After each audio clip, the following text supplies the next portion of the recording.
আসসালামু আলাইকুম। প্রিয় দর্শক, আপনাদের সকলকে আমন্ত্রণ জানাচ্ছি। আসসালামু আলাইকুম।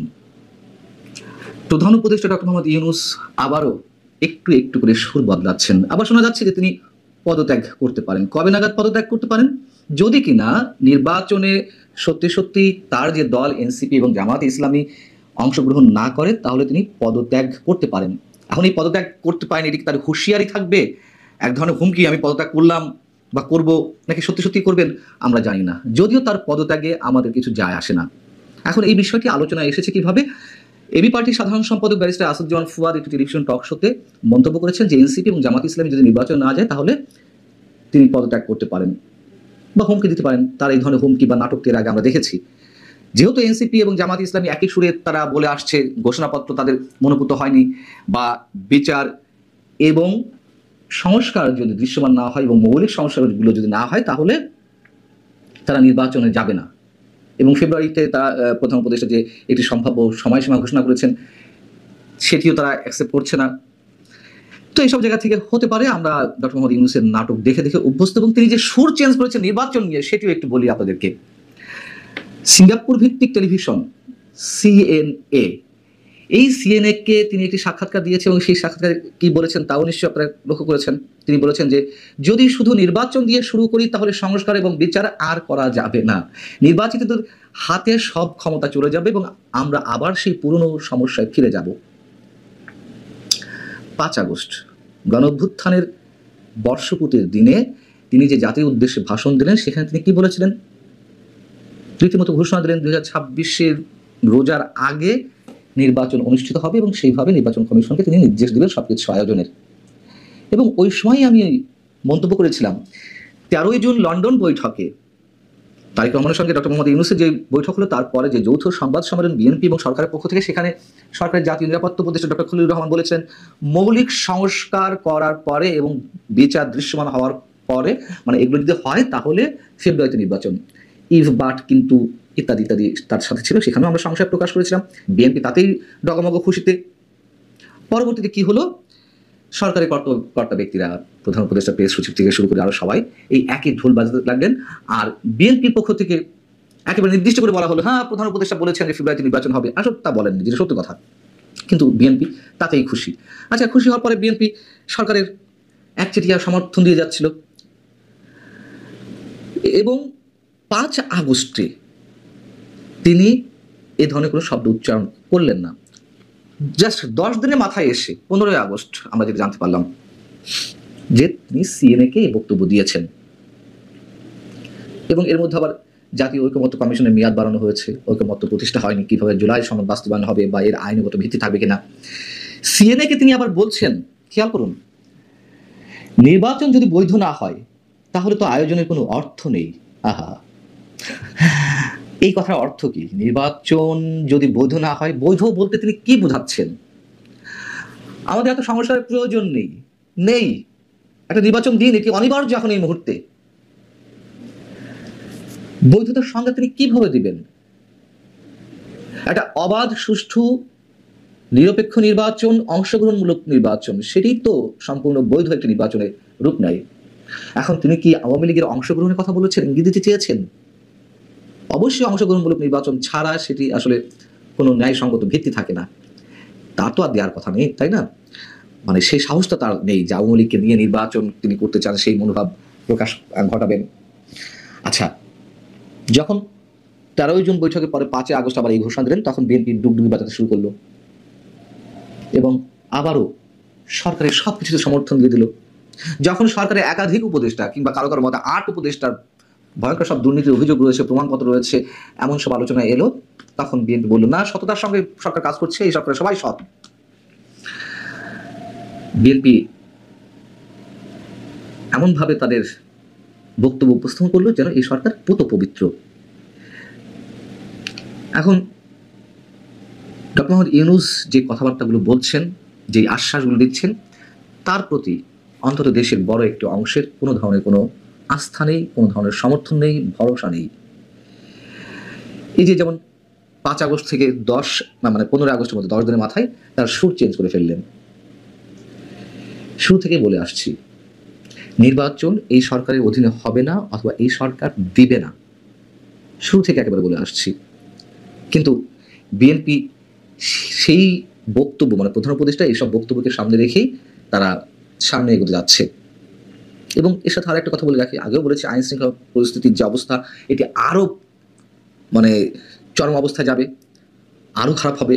তখন সরকার বলবে যে দেশের এই পরিস্থিতিতে আসলে নির্বাচন তো দেওয়ার পরিবেশ নেই। নির্বাচন কমিশন তো অবশ্যই ডিসেম্বরে গিয়ে নির্বাচনের শিডিউল ঘোষণা করবে, তফসিল ঘোষণা করবে, তার আগে তো নয়। এবং আমি বলে রেখেছি যে এই কয় মাস যাতে নিশ্চিন্তে থাকতে পারে, রাজনৈতিক দলগুলোকে ঠান্ডা রাখতেই এ ধরনের একটি ঘোষণা দেওয়া হয়েছে। তার প্রমাণ কি মিলছে? ধরুন ডিসেম্বরে গিয়ে আমাদের কথাগুলো সত্য হলো, নির্বাচন কমিশনের পক্ষ থেকে বলা হলো বা সরকার বলল যে না, এই পরিস্থিতিতে নির্বাচন দেওয়া যাচ্ছে না, যদি কিনা আইন শৃঙ্খলা পরিস্থিতির অবস্থা আরো অবনতি ঘটে। ঘটবে তো বটেই, যা কিছু চলছে তাতে আইন শৃঙ্খলা পরিস্থিতির অবনতি ঘটা ছাড়া অন্য কিছু কল্পনা করা যাচ্ছে না। তখন বিএনপি কি করবে? আন্দোলন সংগ্রাম করবে, আবার আলোচনা হবে, আবার এক টেবিলে বসতে হবে। তাতে আবার কয় মাস যাবে? সিঙ্গাপুর ভিত্তিক টেলিভিশন সিএনএ কে প্রধান উপদেষ্টা আরো বলছেন যে তার নেতৃত্বাধীন সরকার আইনের শাসন, জবাবদিহিতা ও ফ্যাসিবাদ বিরোধী রাষ্ট্র ব্যবস্থা গড়ে তোলার চেষ্টা করছে তার সরকার। মানে এগুলো না, আমরা আসলে কি বলবো, খুব জুৎসই ভদ্রচিত শব্দ খুঁজে পাচ্ছি না। মানে আমাদের লজ্জা পাওয়া ছাড়া আর কিছু করার নেই। এটা নাকি এই সরকার নাকি আইনের শাসন প্রতিষ্ঠা করেছে, জবাবদিহিতা প্রতিষ্ঠা করেছে, কোনো ধরনের অভিযোগ ছাড়াই। আওয়ামী লীগের যে নিরপরাধ নিরীহ মানুষগুলোকে, মানে তাদের নামগন্ধ পেলেই, আওয়ামী লীগের সঙ্গে সম্পৃক্ততা পেলেই যেভাবে গণহারে গ্রেপ্তার করা হচ্ছে, আসামিদের কোনো প্রকার জামিন দেওয়া হচ্ছে না, মিথ্যা হত্যা মামলায় একের পর এক মানুষকে জড়িয়ে ফেলা হচ্ছে, মানুষকে নানানভাবে হয়রানি করা হচ্ছে, রাস্তাঘাটে মানুষকে বিবস্ত করা হচ্ছে, একের পর এক গণপিটুনি, প্রকাশ্যে চাপ হাতি দিয়ে মানুষকে খুন করা, বাক স্বাধীনতা হরণ করা, গণমাধ্যমের উপরে মবের হুমকি প্রতিষ্ঠা করা, এসব আইনের শাসন, এইগুলো জবাবদিহিতা? এই সরকার কালা বোবা, এই কথা তো প্রতিষ্ঠিত হয়েছে, কারোর কথা শোনেও না, কিছু বলেও না। সরকারের উপদেষ্টাদের বিরুদ্ধে যে শত শত কোটি টাকার দুর্নীতির অভিযোগ, এই একটা বছর এর মধ্যেই যেসব অভিযোগ উঠতে শুরু করেছে, তার প্রমাণও কোনো কোনো ক্ষেত্রে পাওয়া যাচ্ছে। শুধু তদন্ত হচ্ছে না, সরকারি পর্যায়ে থেকে কিছু বলা হচ্ছে না, কিন্তু মানুষের কাছে তো নানান ধরনের প্রমাণ রয়েছে স্পষ্ট। তো তদন্তটা কে করবে? মানুষ তা তদন্ত করবে না। তদন্ত করলেই বোঝা যেত, তাও নিরপেক্ষতার সঙ্গে। দুদক তদন্ত করবে, বা সেই তদন্তের উপরে আমাদের আস্থা রাখতে হবে। যাই হোক, এবং এই সরকারের সবচেয়ে বড় যে গুণ, তা হচ্ছে সরকারের সংশ্লিষ্টকর্তা ব্যক্তিদের অনেকেই কথায় কথায় যে পরিমাণ মিথ্যা বলেন। এই হচ্ছে ডক্টর মোহাম্মদ ইউনূসের ফ্যাসিবাদ বিরোধী রাষ্ট্র ব্যবস্থা। তিনি আবার খুব জোরালো গলায় দাবি করেন আরো অনেক কিছু বেরোবে। সুর চেঞ্জ করা শুরু করেছেন, বদল করা শুরু করেছেন, এবং সরাসরি স্পষ্ট তর্ক অনেক কিছু তাদের মুখ থেকে শুনতে পাবো, দেখতেও পারবো নিশ্চয়ই। এবং এগুলো নিশ্চয়ই কোনো কিছুই আমাদের আশাব্যঞ্জক কিছু নয়, সবই আশঙ্কা যুক্ত। অতি দ্রুত ক্ষমতার মসনদে বসার যে স্বপ্ন বিএনপির, সেই স্বপ্ন বোধহয় বাস্তবায়িত হচ্ছে না। ডক্টর মোহাম্মদ ইউনূস আরো কিছুদিন ক্ষমতায় থাকতে চান।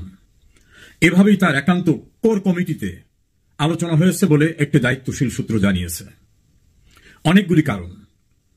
তিনি ক্ষমতা এসেছিলেন সংস্কার করতে। প্রচলিত যে সরকার ব্যবস্থা, এ ব্যবস্থায় যেই ক্ষমতা আসুক কিছুই করতে পারবে না, এজন্য সংস্কার করা দরকার। অনেকগুলি সংস্কার কমিশন করেছেন। এই কমিশনে বিদেশিরা এসেছে, অর্থাৎ যারা বাংলাদেশের নাগরিক না, দেশের ভিতর গুরুত্বপূর্ণ ব্যক্তিরা অংশ নিয়েছেন। তারা দীর্ঘ পরিশ্রম করেছেন, তাদের রিকমেন্ডেশনই যথেষ্ট না, এটা তারা বাস্তবায়ন করে যেতে চান।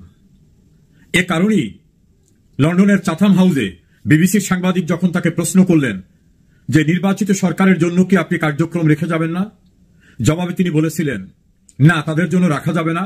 ভোটাররা টাকা পেলেই ভোট দিয়ে দেয়, টাকা পেলেই ভোট দিয়ে দেয়, অর্থাৎ ভোটারদের উপর ওনার আস্থা নাই।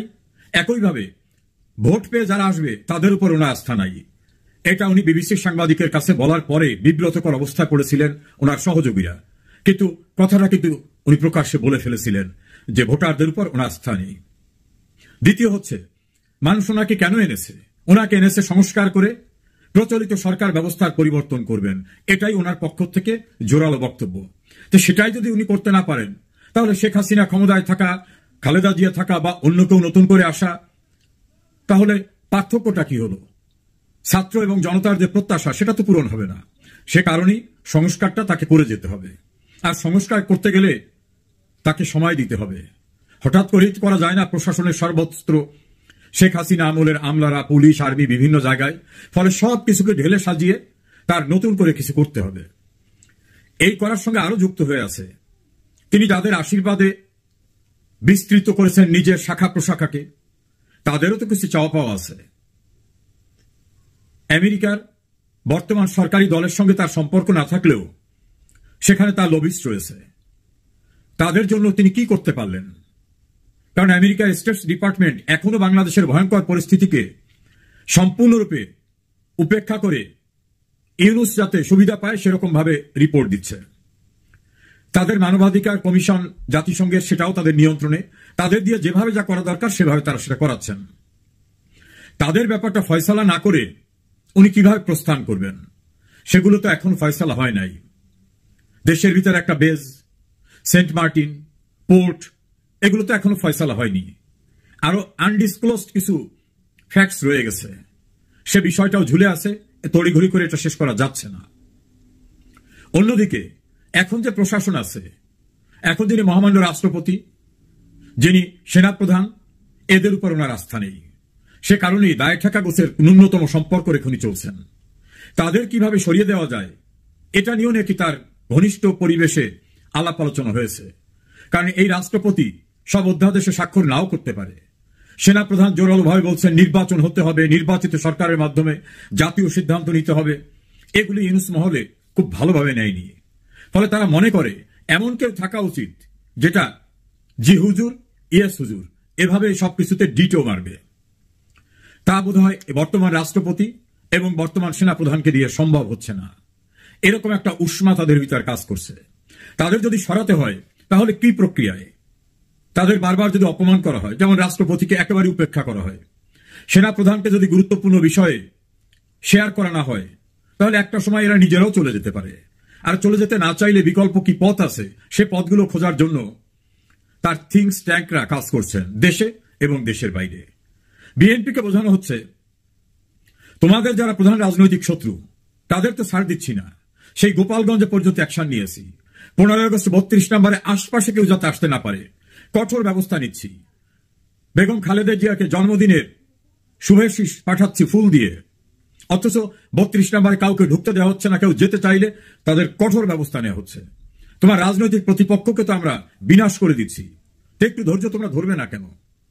তাছাড়া যদি তারেক রহমান বেশি বাড়াবাড়ি করে, তাহলে অ্যাপিলেট ডিভিশনে পেন্ডিং হাইকোর্টের রায়ের বিরুদ্ধে যে অ্যাপিল রয়েছে, সে অ্যাপিলের ফলাফলটাও ভিন্ন রকম হয়ে যেতে পারে। এছাড়া আরো কিছু মামলায় তারেক রহমান, তার স্ত্রী, তার মা মুক্তি পেয়েছেন। কোন কোন মামলায় তারেক রহমানের পরিবার, অর্থাৎ তারেক রহমান নিজে, তার স্ত্রী কোর্টে যাননি, তারপরও কোর্ট তাকে মুক্তি দিয়েছে। এই বিষয়গুলো জুরিসপ্রুডেন্সের দিক থেকে যথার্থ হয়নি। এটা ইউনুসের আইন উপদেষ্টার যে তথ্যপত্র, সেটাকে ভালোভাবে ইউনুস সঙ্গে নিয়েছেন। প্রয়োজন হলে সেগুলোর বিরুদ্ধে অ্যাপিল হবে, অ্যাপিলে ধমাধম জাজমেন্ট হয়ে যাবে। জাজমেন্ট হয়ে গেলে তারেক রহমান নির্বাচনী অযোগ্য হবেন। প্রধানমন্ত্রী তো অনেক দূরের কথা। এই কঠিন সিদ্ধান্তের মুখোমুখি তাকে করা হবে। বরং তাকে বলা হচ্ছে দুদিন দেরি হলে তুমি তো একদিন প্রধানমন্ত্রী হবা, এই মূলাটি ঝুলিয়ে রাখা হয়েছে। আর যদি বাড়াবাড়ি করো তাহলে কিন্তু। বিষয়টা সম্ভবত তারেক রহমান বুঝতে পেরেছেন। সে কারণে সব মামলা শেষ হয়ে যাওয়ার পরেও তিনি বাংলাদেশে যাচ্ছেন না। তিনি হয়তো এরকম একটা আশঙ্কাই আছেন। না হলে অতীতে বিএনপির পক্ষ থেকে বলা হতো মামলা আছে, কিভাবে তিনি আসবেন? এখন তো কোনো মামলা নাই, তিনি এখন মুক্ত মানুষ। তাহলে তিনি কেন ফিরছেন না? সম্ভবত এই আতঙ্ক তাকে তাড়া করে ফিরছে, এবং এই আতঙ্কের পিছনে যুক্তিগ্রাহ্য বিষয়ও রয়েছে। তারেক রহমানকে পরামর্শ দেওয়ার, আইনি বিষয় সম্পর্কে ওয়াকিবহাল করার কিছু লোক তো, দক্ষ লোকও তো তার সঙ্গে রয়েছে। অন্যদিকে জামাতে ইসলাম এবং এনসিপি তারা কোনোভাবে এই তড়িঘড়ি করে নির্বাচন করে তাদেরকে ছাগলের তৃতীয় বাচ্চার মতো থার্ড স্ট্যান্ডে রাখার পক্ষে তারা না। কোনোভাবে আওয়ামী লীগ সরাসরি অথবা বেনামিত আওয়ামী লীগ নির্বাচন করলে আওয়ামী লীগের সঙ্গে যে বিএনপির কন্টেস্ট হবে এটা বুঝতে তাদের ভুল হচ্ছে না। সে কারণে প্রয়োজন বোধে কঠিন কঠোর হরতাল এবং যে পরিস্থিতি সৃষ্টি করতে হয় সেই পরিস্থিতি তারা সৃষ্টি করবে। ইতোমধ্যে নাসির উদ্দিন পাটোয়ারি বক্তব্য রেখেছেন, জামাতের পক্ষ থেকে বলা হয়েছে আমরা এই অবস্থার নির্বাচনের পক্ষে না। আর এনসিপি যে জামাতের তৈরি এটা তো সকলেরই জানা, এটা তাদের বি টিম। তাদের সঙ্গে রয়েছে আরো কিছু ইসলামী নামধারী দল, তাদেরকেও মাঠে নামানো হবে। এই পরিস্থিতিতে ডক্টর ইউনূসের পক্ষ থেকে বলা হতে পারে এই অস্থিতিশীল পরিস্থিতিতে কিভাবে একটা নির্বাচন সম্ভব। প্রয়োজন বোধে দুই একজন কমিশনার বিভিন্ন জায়গা থেকে সমঝোতার ভিত্তিতে রিজাইন করবেন, বলেন এই তো অস্থিতিশীল পরিস্থিতি, এভাবে তো নির্বাচন হতে পারে না। তাছাড়া দেশের বড় একটি রাজনৈতিক দল জামাত ইসলামী, ইসলামিক অন্যান্য দল, নতুন যে কিংস পার্টি এনসিপি, তারা কেউ নির্বাচন করতে চাচ্ছে না, তারা হরতাল রাখতেছে, এই হচ্ছে ওই হচ্ছে এই হচ্ছে ওই হচ্ছে। এই অস্থিতিশীল পরিস্থিতিতে নির্বাচন করা সম্ভব না। ফলে আরো কিছু সময় দরকার সবকিছুকে ঢেলে সাজাবার জন্য। আসল কথাটা যে কোনো উপায়ে ডক্টর ইউনূসকে আরো কিছুদিন ক্ষমতায় থাকতে হবে। আর তিনি ক্ষমতায় থাকা মানে বেনামে জামাত ইসলাম এবং এনসিপি ক্ষমতায়। ফলে তারা তাদের মতো করে সচিব, তাদের মতো করে সরকার, তাদের মতো বিশ্ববিদ্যালয়ের ভাইস চ্যান্সেলর, তাদের মতো করে বিভিন্ন উপদেষ্টা, তাদের মতো করে জেলা প্রশাসক, পুলিশ সুপার, সর্বত্র খাতাপত্রে রেকর্ডে জামাত নয়, কিন্তু রেকর্ডে না থাকলেও সরকার যে জামাত ইসলাম এবং এনসিপি ডিসগাইজে চালাচ্ছে এটা তো বিএনপি ভালো করে বোঝে। তো বিএনপির কর্মীরা এটা বুঝেই বোধ হয় আর্থিকভাবে কিভাবে লাভবান হওয়া যায়। সেক্ষেত্রে তারা বিভিন্ন জায়গায় কর্মকাণ্ড করছেন, বিভিন্ন রকম চাঁদাবাজি, বিভিন্ন জায়গা দখল, রাজনৈতিক প্রতিপক্ষের কাছ থেকে সুবিধা আদায়, এটাকে জামাত ভালোভাবে নিয়েছে। নিয়ে তাদের সম্পর্কে প্রকাশ্যে নানা রকম বক্তব্য দিয়েছে যে এরা এখন বাস স্ট্যান্ডের দল, টেম্পু স্ট্যান্ডের দল। আবার বিএনপির যে তাদের সম্ভাব্য প্রধানমন্ত্রী প্রার্থী, তার নামের সঙ্গে একটা ফিমেল অর্গানের নাম যুক্ত করে জঘন্য ভাষায় স্লোগান দেওয়া, এবং বেগম খালেদা জিয়া সম্পর্কেও আওয়ামী লীগকে যে দোষী সাব্যস্ত করে একই রকম বলছে। তারেক রহমান সম্পর্কে যে অশ্লীল অশ্রাব্য ভাষা ব্যবহার করছে, এই ব্যবহার করার ভিতর থেকে বিএনপি ক্ষমতায় আসার পূর্বেই বিএনপি যাতে ক্ষমতায় আসতে না পারে সেই অভ্যুত্থান করার জন্য যত প্রকার প্রচারণা দরকার সে প্রচারণা সুস্থ মস্তিষ্কে জামাত এবং এনসিপি আর তার সহযোগীরা করেছেন। এই পরিস্থিতিতে বেশ ইমেজ সংকটের মধ্যে পড়ে গেছে বিএনপি। সুকৌশলে জামাত তার বি টিম এনসিপিকে নিয়ে এই কাজটি করছেন। বিএনপি ডক্টর ইউনূসের ঝুলিয়ে রাখা মূলা এর দ্বারা পরিতুষ্ট হচ্ছেন কিনা, না হলে পরিণতি কি হবে সেটাই এখন দেখার বিষয়। তবে ইউনূসের প্রেস সেক্রেটারি বলছেন যে কোনো শক্তি নাই যে নির্বাচন ঠেকিয়ে রাখতে পারে। এরপরে কিন্তু এনসিপি বা কারো পক্ষ থেকে কোনো রিয়াকশন নাই। রিয়াকশন না থাকার কারণ হঠাৎ করে যেন কেউ উত্তেজিত না হয়। সময় গড়িয়ে আসুক, যে অস্থিতিশীল পরিস্থিতি দেখানোর দরকার, যেটার অজুহাত দেখে নির্বাচন বন্ধ করা যায়, সময় মতো সেটা সবটাই হবে। এর মধ্যবর্তী সময়ে রাষ্ট্রপতি এবং সেনাপ্রধানের বিষয়েও উত্তপ্ত পরিবেশ সৃষ্টি করে বিকল্প কিছু করা যায় কিনা সে প্রস্তুতিও তারা নিচ্ছে। তড়িঘড়ি করে বিএনপির ক্ষমতা আসা হচ্ছে না, নির্বাচন হচ্ছে না, এটা এখন খুবই পরিষ্কার।